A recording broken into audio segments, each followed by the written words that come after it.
Now at 5, what do you need to know when it comes to people soliciting door to door? Plus, local educators are honored through a Teacher of the Year celebration. And President Biden sells his economic strategy as the 2024 race for the White House heats up. I'm Natalie Brandt with the latest from the campaign trail. The 4 states' most watched news starts now. 2 young out-of-country solicitors asked the Joplin Police Department to share their picture on social media so residents can know they are legit when they're knocking on people's doors. Police say while they are trustworthy, others might not be. This is KOAM News at 5. I'm Dow Quick. In the city of Joplin, to be able to sell books or windows, for example, door to door, solicitors need a special license. To obtain the document, they go through a background check, but not everybody needs that license. The farmers or people selling vegetables out of the back of their vehicle, those do not. Religious or charitable organizations do not. You do have to be at least 17 years old in order to be able to solicit the city of Joplin as well. I don't have many solicitors come up to my door. I don't know whether it's the neighborhood or if I had a lot, yes, it would bother me. The Joplin Police Department also says that if a citizen or a law enforcement officer requests the credentials, the solicitor needs to show them. We're going to hear what you can do to discourage door-to-door salespeople tonight at 6. A Webb City Educational Center today honored local educators. The Southwest Center for Educational Excellence hosted its Regional Teacher of the Year celebration. 17 teachers were nominated, 2 were chosen as winners. Those winners are Amanda Royster from Carl Junction and Nikki Deaton from Sarcoxy. Honestly, I can't believe it. I'm very excited, and I just want to thank my school district, my students, and then most importantly, my mother, who's been in education for 30 years and whose legacy that I'm trying to carry on. 2 winners will go on to represent the Southwest Missouri region in the statewide competition for Missouri Teacher of the Year. One of the country's biggest old car rallies, the Great Race, is stopping in Joplin today. Chief Meteorologist Doug Heddy is there live right now. Hey Dow, of course we are downtown Joplin. Look at those. So we got antique cars that are going by us right now, and this is the Great Race. They travel all over the country, and all these cars are older than 1974. So there's some pretty cool cars here. But they're going to be out here until 8 p.m. So if you want to stand the heat, you can come out and check out some of these cool cars tonight. All right, we do have a heat advisory. Temperatures into the upper 90s right now, and this heat advisory is going to stick around as we go through the next few days. But pretty much clear skies. Not a whole bunch is going on out across the Central Plains, and it looks pretty quiet as we go through the evening. But look at this, temperatures into the upper 90s, and unfortunately it gets hotter as we go into Thursday. So of course I'm going to check out some of these cars, but we'll do the full weather here in just a bit. See you soon. President Biden hit the road again, raising money for his campaign and touting his economic agenda. This comes as Republicans are focused on the first in the nation primary state of New Hampshire. Reporter Natalie Brandt has details. President Biden is on the road selling his economic strategy as a cornerstone of his re-election campaign. And I'm not here to declare victory on the economy. I'm here to say we have a plan that's turning things around incredibly quickly. He spoke at an official event in Chicago Wednesday on a trip that also includes a high-dollar fundraiser in the 2024 Democratic National Convention host city. That's been the Republican plan so far. Good for big business, bad for everybody else.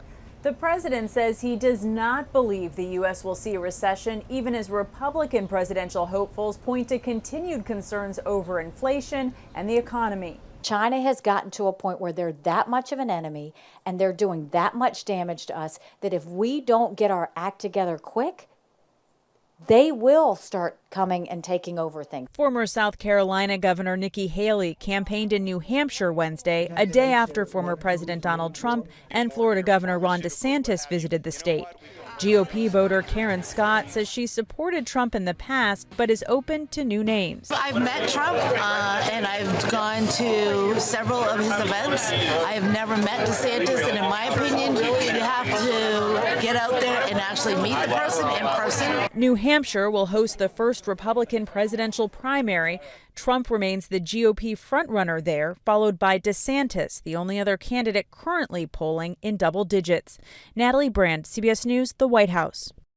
The St. Anselm, New Hampshire poll was taken after former President Trump's indictment and showed him actually widening the gap over his opponents compared to earlier polls.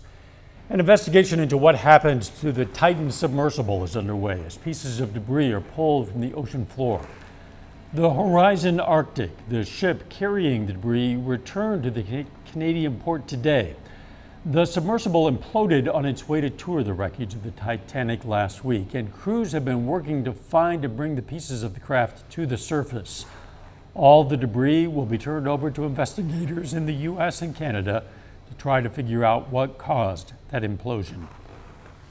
Paris is in a state of unrest after a teenager was shot and killed by police during a traffic stop. The teen's death sparked clashes between young people and the police, resulting in several vehicles and buildings being set on fire. Authorities say the 17-year-old was shot after refusing to comply with a stop order. The local prosecutor's office says one of the police officers is currently in custody for culpable homicide. Still ahead, more travel troubles. Severe weather, logistics woes, and an uptick in cancellation. Some Schuyler Henry and Reagan National Airport in Virginia with the travel nightmare for flyers just ahead of the holiday weekend. And next in Health Watch, global health experts announced new recommendations to stop the spread of a dangerous infection. Topping today's Health Watch, experts in the medical world are coming together to try to stop dangerous hospital infections from spreading. Reporter Astrid Martinez has more. 5 national medical organizations are releasing updated recommendations to prevent the transmission and infection of MRSA. MRSA is a type of bacteria that is resistant to some antibiotics and can cause difficult to treat infections. MRSA can spread from healthcare workers' hands, from contaminated surfaces and equipment in hospitals. It causes about 10% of hospital-associated infections in the U.S. and can be deadly. Infections skyrocketed during the pandemic, rising by as much as 41% after declining for years. Infectious disease experts say that may be due to the significant strain on hospitals because of the pandemic.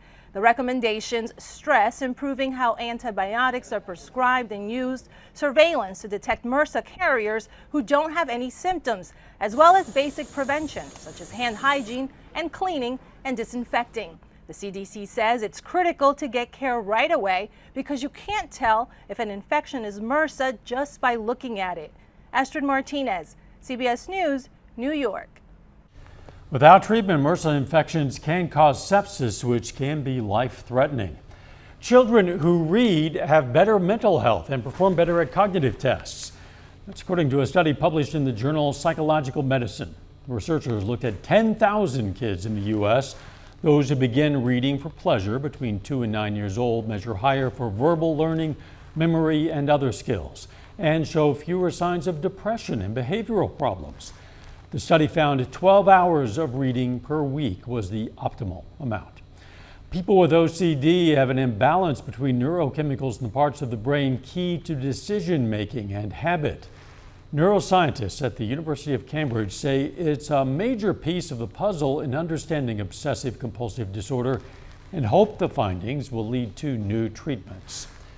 That is a look at today's health news. Doug Heddy's next with a complete look at the forecast, and a little later, our pet vet on call. Hi, I'm Dr. Eva Dudek from Parsons Pet Hospital. Coming up, we're going to talk about mosquito repellents for pets.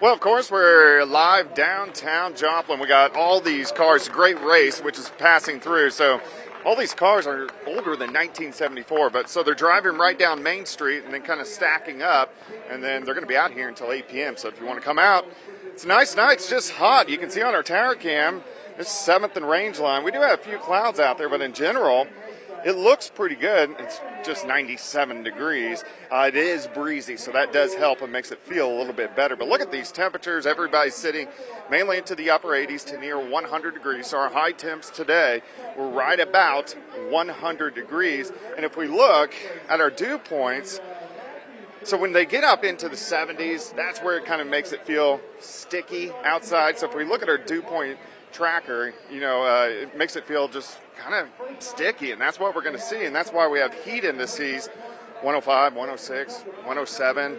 Look at Bonita, Nowata, it feels like 112, and these are actually going to go up even more as we go into the daytime hours tomorrow. All right, heat advisory in effect, so this is going to be for tomorrow.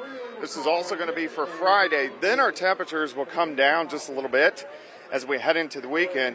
But after the thunderstorms last night, we had quite a few strong storms. Thankfully, we didn't see anything severe.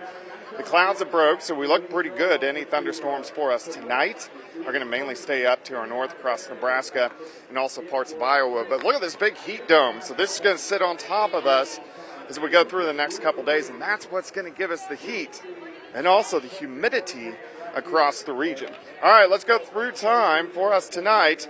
We're going to drop back eventually only into the upper 70s to near 80 degrees. As we go through the day tomorrow, we're going to be pressing 100 by the noon hour. Then once we get into the afternoon, 103, 104, 105 across the region. That's the actual temperature. Tomorrow night, we drop back near 80 once again. Then as we go into Friday, a couple notches cooler, but I still think we're going to be 101, 102 for afternoon highs. So it's definitely going to be hot as we go into the 4th of July weekend. Look at our heat indices, 110 to 112 as we go into tomorrow. And then as we go into Friday, heat indices about 105 degrees. Day planner for you on your Thursday, 79 to start, 93 by noon, up to 102 by 4 p.m. High temp, 104 degrees. So it gets up there. So alert days tomorrow, an alert day on Friday. We are going to get some thunderstorms in here by the time we head into Saturday. This will cool us down a little bit. And look at Sunday, not bad.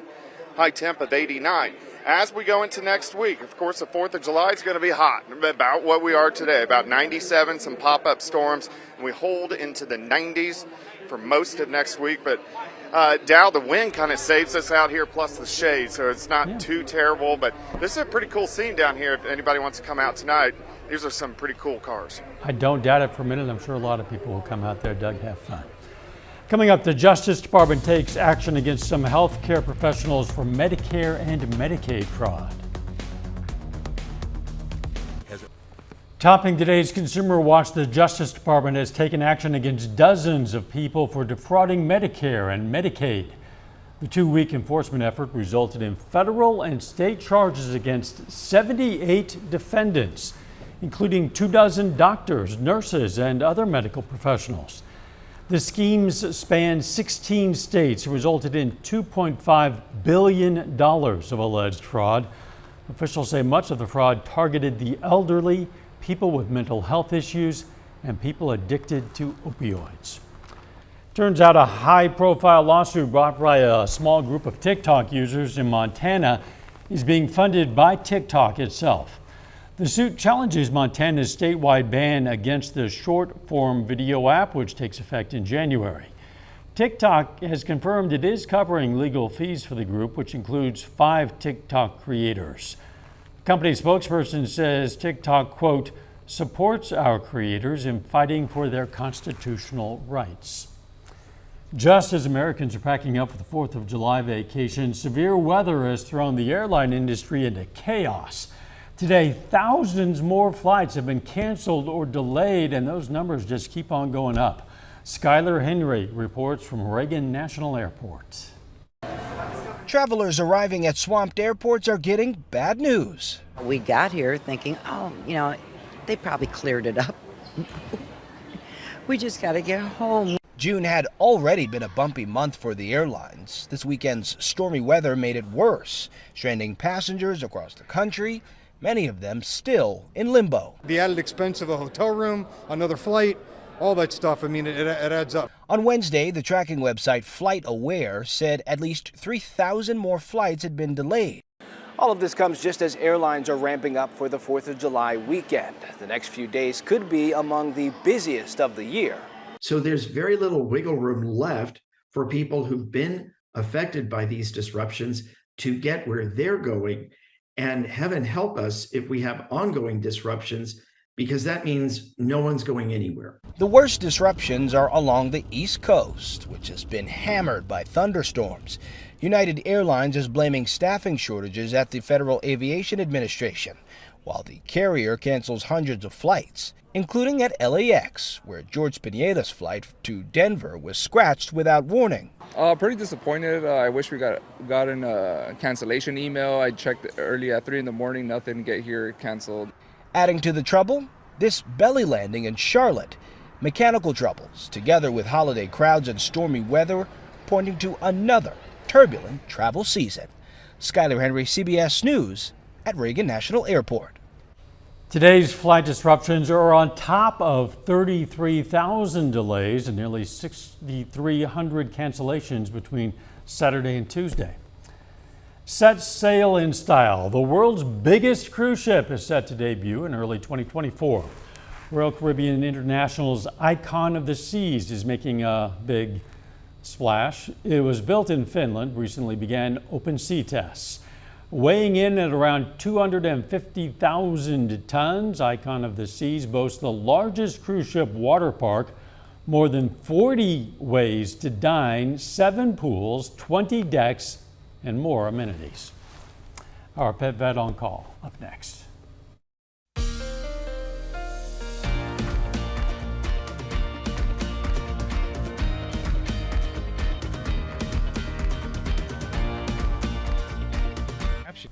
Up next on the CBS Evening News, investigating the shortage of 14 life-saving chemotherapy drugs.